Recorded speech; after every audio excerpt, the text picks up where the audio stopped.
Hello everyone, in this video we're going to teach you how to replace your cabin and pollen air filter in your Porsche. This is a 981 2016 Porsche GT4, but this is going to be applicable for many models. So let's go ahead and start.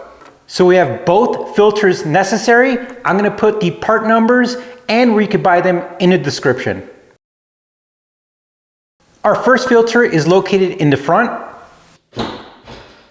And we're going to be removing this cover right here by pulling back on these tabs and pulling up.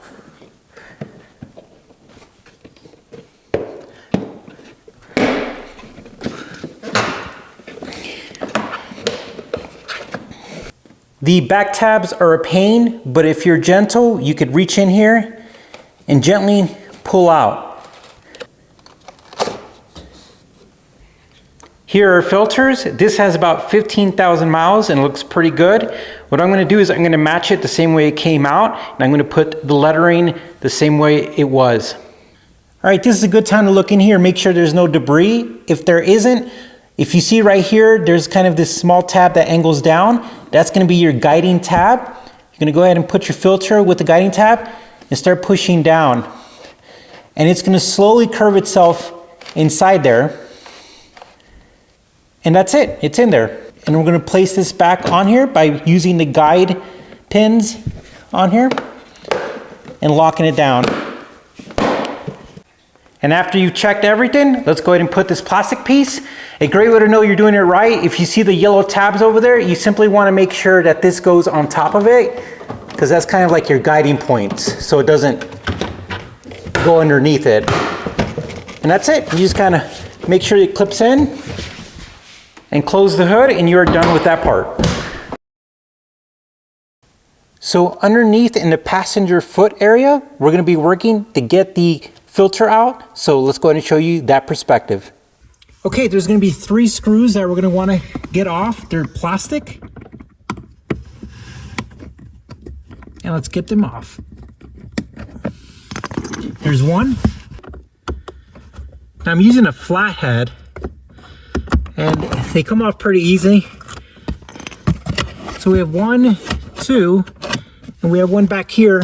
Let me get a stubby. So the back one is super annoying. You have to go at it at a weird angle. I'm using my left arm, and I'm using a stubby, and it is very difficult to get, but if you keep going at it, you'll get it. And we're gonna go ahead and remove this foam part. And once you do that, you're gonna have access to the lid to open up the container where it's at. And just like this, you just pull down and you will get access to the filter.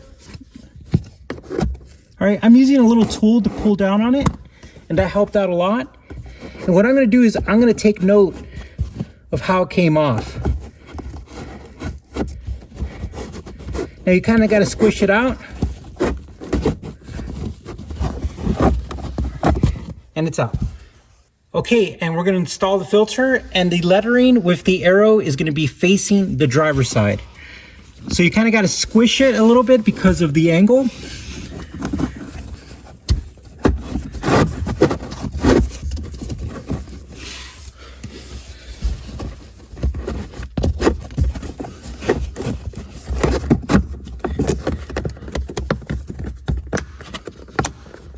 And it's in there. Okay, we're gonna put this foam piece back in. So essentially we're doing our installation or reinstallation in the reverse order.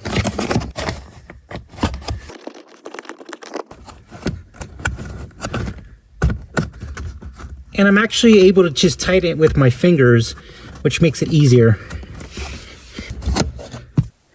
And that's it, guys. That back screw in the inside filter was a pain, but we got it. Well, guys, thanks for watching. You take care, hit the like button, subscribe, and we'll talk to you soon.